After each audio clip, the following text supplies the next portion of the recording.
आज तू माझ्या खोलीत का आलीस? त्याचा आवाज ऐकून ती क्षणभर थांबली. रात्रीचे 12 वाजले होते. बाहेर मुसळधार पाऊस पडत होता आणि हॉटेलच्या खोलीत फक्त बेडजवळ मंद दिवा सुरू होता. ती त्याच्याकडे पाहत हळू म्हणाली, मला झोप येत नव्हती आणि आणि तू जागा असशील असं वाटलं. तो हसला, म्हणजे माझी आठवण आली होती. तिने उत्तर दिलं नाही. तो तिच्याजवळ आला.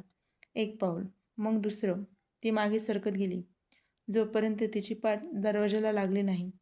त्याने दोन्ही हात तिच्या बाजूला ठेवले. आता सांग. ती त्याच्या डोळ्यात पाहत कुजबुजली. काय, माझी आठवण आली होती का? तिच्या ओठावर हलकंसं हसू उमटलं. हो.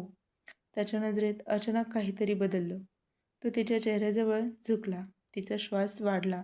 दोघांमध्ये फक्त काही इंचाचं अंतर उरलं. ते डोळे मिटवणार तितक्यात त्याने थांबून विचारलं, मी जवळ आलो तर? तिने डोळे उघडले.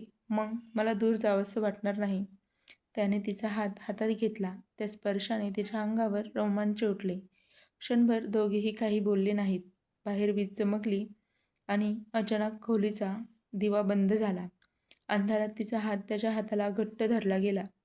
तो हळूच हसला. आता? ती त्याच्या अगदी जवळ येऊन म्हणाली, आता कुठेही जाऊ नकोस. त्याने तिला मिठीत घेतलं.